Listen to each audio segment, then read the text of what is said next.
Japan के coast से 4 kilometre दूर बेपनाह बड़ा एक जायंट एयरपोर्ट समंदर में तैर रहा है। इतना बड़ा कि इसको स्पेस में मौजूद इंटरनेशनल स्पेस स्टेशन से भी देखा जा सकता है। ये ना सिर्फ समंदर में बनाया गया दुनिया का पहला एयरपोर्ट है, बल्कि इसको ज़मीन से कनेक्ट करने वाला ब्रिज अपनी नौयत का सबसे लंबा ब्रिज भी है। एयरपोर्ट का state of the art design जिस जगह पे बना है, ये उस वक्त इंसान का बनाया हुआ सबसे बड़ा आइलैंड भी था, जिसको खास इस एयरपोर्ट के लिए बनाया गया था। ये एयरपोर्ट 20 अरब डॉलर्स यानी करीब 1650 अरब रुपीस की लागत से तैयार किया गया है। तो ये पूरा प्रोजेक्ट एक इंजीनियरिंग मास्टरपीस है, लेकिन कंस्ट्रक्शन के वक्त इसमें ऐसी क्या कमी छोड़ी गई थी कि ये दिन ब दिन समुद्र में धंस कर डूबा जा रहा है। जापान ने ज़मीन को छोड़कर समुद्र में एयरपोर्ट बनाने का ये खतरा क्यों लिया, और अब इसको डूबने से रोकने के लिए इंजीनियर्स क्या प्लान कर रहे हैं। इन्फोमज़ैक की वीडियो में एक बार फिर से खुशामदीद नाजरीन। जब बात हो रही है फ्यूचर टेक्नोलॉजी और हैरान करने वाले स्ट्रक्चर्स की, तो जापान का नाम ना लिया जाए तो ऐसा कैसे मुमकिन है। दुनिया की पहली high speed train Tokaido Shinkansen Japan ने वर्ल्ड वॉर 2 के दौरान न्यूक्लियर अटैक्स में पूरी तरह तबाह होने के सिर्फ 18 सालों बाद लॉन्च करके पूरी दुनिया के छक्के छुड़ा दिए थे। बाकी दुनिया सिर्फ गाड़ियों के शॉक अब्जॉर्बर के बारे में बात करती है। जापान एक वाहिद मुल्क है जहां अर्थक्वेक से बचने के लिए स्काई स्क्रैपर्स के नीचे भी शॉक अब्जॉर्बर्स लगाना लाजमी होते हैं। पर ऐसा भी नहीं है कि जापान का हर तीर हमेशा सही निशाने पर लगा हो। इंजीनियरिंग प्रोजेक्ट्स फेल भी होते हैं और इनमें गलतियां भी होती हैं, और ऐसे ही कुछ गलतियां जापान के कांसाई इंटरनेशनल एयरपोर्ट को बनाते वक्त हुई थी। जापान के कांसाई रीजन में बना ये एयरपोर्ट तो ओसाका सिटी, कोबे, क्योटो से बहुत करीब है, लेकिन जहां ऑलरेडी 3 एयरपोर्ट सिर्फ 50 किलोमीटर के रेडियस के अंदर मौजूद है। लेकिन जापान की बढ़ती हुई पॉपुलेशन और इकोनॉमिक डिमांड्स को देखते हुए यहाँ एक और नए एयरपोर्ट की ज़रूरत थी। अब मसला ये था कि जो एयरपोर्ट्स ऑलरेडी मौजूद थे उनके चारों तरफ आबादी ही आबादी थी। उन एयरपोर्ट्स को एक्सपेंड करना पॉसिबल नहीं था, और दूसरी तरफ कंसाई रीजन में जो ज़मीन खाली पड़ी थी वो फार्मर्स के इस्तेमाल में थी, जिन्होंने एयरपोर्ट के लिए देने से इनकार कर दिया। जापान के पास अपनी एक्सपोर्ट्स बढ़ाने और इंटरनेशनल टूरिस्ट को बेहतर और तौर पर फैसिलिटेट करने के लिए सिर्फ यही एक ऑप्शन बचता था कि कैसे भी करके ओसाका बे के ऊपर एयरपोर्ट बनाया जाए। ओसाका बे का ये हिस्सा करीब 60 फीट गहरा है, और यहाँ एयरपोर्ट बनाने का मतलब है कि पहले यहाँ आइलैंड बनाया जाएगा। कांसाई इंटरनेशनल एयरपोर्ट की कंस्ट्रक्शन 1987 में स्टार्ट हुई थी।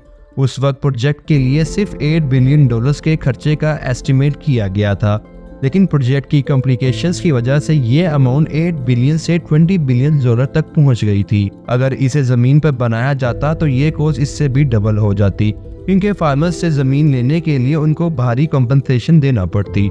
इंजीनियर्स ने कंसाई एयरपोर्ट के लिए 2 आइलैंड डिज़ाइन किए, एक 4 किलोमीटर तो दूसरा 5 किलोमीटर लंबा।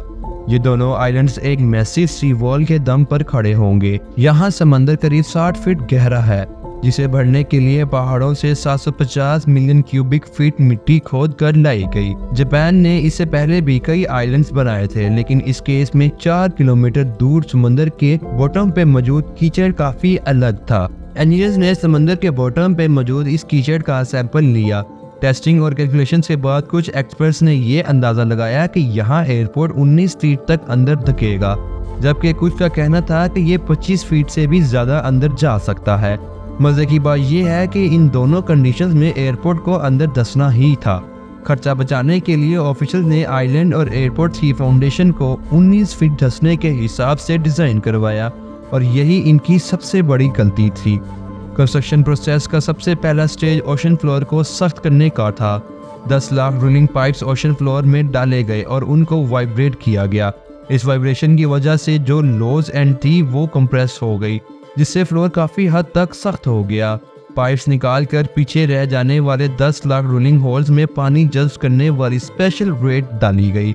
दूसरी तरफ 24 किलोमीटर लंबी सी वॉल को बनाने के लिए 48,000 कंक्रीट ब्लॉक्स का इस्तेमाल किया गया। सी वॉल को जाइंट स्टील चैम्बर्स में पत्थर और मलबा डालकर बनाया गया, और फिर इन स्टील चैम्बर्स के बीच में कंक्रीट ब्लॉक्स रखे गए। सी वॉल बनाने का सिर्फ एक ही मकसद था कि एयरपोर्ट को तूफान और उसकी वजह से पैदा होने वाली खौफनाक लहरों से बचाया जा सके। अब सी वॉल के अंदर मिट्टी डालकर आइलैंड की हाइट को समुद्र के लेवल से 65 फीट तक बढ़ा दिया गया। आइलैंड बनाने के बाद कंस्ट्रक्शन वर्कर्स ने एयरपोर्ट और रनवे की कंस्ट्रक्शन का काम स्टार्ट कर दिया। 1990 में ओसाका से एयरपोर्ट तक ब्रिज को भी बना दिया गया, जो करीब $1 बिलियन का खर्चा खा गया। कंसाई इंटरनेशनल एयरपोर्ट का अंदर धंसना पहले से तय था, लेकिन इंजीनियर्स और ऑफिशियल्स को एक बहुत बड़ी गलतफहमी थी कि एयरपोर्ट सिर्फ 19 फीट अंदर धकेगा, जबकि कंस्ट्रक्शन के दौरान ही आइलैंड करीबन 34 फीट तक अंदर चला गया था। आइलैंड जो समंदर से 65 फीट ऊपर उठाया गया था, उसमें से 34 फीट एयरपोर्ट लॉन्च होने से पहले ही कम हो चुके थे। इस गहमागहमी में इंजीनियर्स ने एस्टिमेट लगाया कि 50 सालों में आइलैंड समंदर से 13 फीट की ऊंचाई पर आकर अच्छी तरह स्टेबल हो जाएगा। 13 फीट की ऊंचाई एयरपोर्ट को सैलाब से बचाने के लिए कम से कम रिक्वायर्ड है, लेकिन अब यहाँ पर भी इनका एस्टिमेट गलत साबित हुआ, क्योंकि जो चीज़ वो 50 सालों के बाद एक्सपेक्ट कर रहे थे वो सिर्फ 10 सालों में ही आ खड़ी हुई। जी हाँ, एयरपोर्ट के दूसरे टर्मिनल की लॉन्च तक आइलैंड 52 फीट धंसकर सिर्फ 13 फीट की ऊंचाई तक पहुंच चुका था, और आज वो बहुत ही डेंजरस लेवल पे खड़ा दिन ब दिन मजीद अंदर जा रहा है। अब ये कहा जा रहा है कि 2056 में एयरपोर्ट 13 फीट मजीद धंसकर समंदर के लेवल तक पहुंच जाएगा। इस चीज़ से बचने के लिए हर आए दिन एयरपोर्ट की सी वॉल को ऊंचा किया जाता है, जिसमें अभी तक $150 मिलियन खर्च हो चुके हैं। लेकिन कंसाई इंटरनेशनल एयरपोर्ट को बचाने के लिए सिर्फ सी वॉल को ही मजबूत नहीं किया जा रहा। एयरपोर्ट की फाउंडेशन में हाइड्रोलिक जैक्स लगाए गए हैं, जिनको हर दूसरे साल ऊपर किया जाता है। हर 2 सालों के बाद पूरे एयरपोर्ट की फाउंडेशन को करीब 1.5 इंच ऊपर किया जाता है, जिससे डूबने का खतरा कम तो नहीं हो रहा, लेकिन डिले ज़रूर हो रहा है। आइलैंड और एयरपोर्ट को बचाने के लिए जो भी इकदाम किए जा रहे हैं, ये सिर्फ आर्जी इकदाम है। जापान को अच्छी तरह मालूम है कि एयरपोर्ट एक न एक दिन हाथ से निकल जाएगा। हर साल $मिलियन खर्चा करके वो एयरपोर्ट को तो बचा ही रहे हैं, लेकिन साथ में वो टाइम भी खरीद रहे हैं, ताकि उसे वक्त तक शायद वो कंसाई में ही कहीं और एयरपोर्ट बना सकें।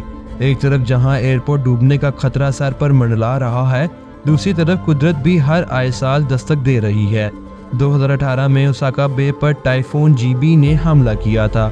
ये तूफान इतना खतरनाक था कि इसने समुद्र का लेवल 10 घंटे के लिए बढ़ा दिया और सारा पानी कंसाई इंटरनेशनल एयरपोर्ट में दाखिल हो गया। रनवे पानी से भर गए और एयरपोर्ट पर पार्क हुए जहाज को भी खासा नुकसान उठाना पड़ा। इस वजह से एयरपोर्ट के सारे ऑपरेशंस को मजबूरन होल्ड करना पड़ा। कंसाई इंटरनेशनल एयरपोर्ट डूब रहा है, लेकिन जापानीज इसमें अपनी हार नहीं बल्कि अपनी जीत मानते हैं, क्योंकि उन्होंने वो करने की हिम्मत दिखाई है जो आज तक कोई दूसरी नेशन नहीं कर पाई।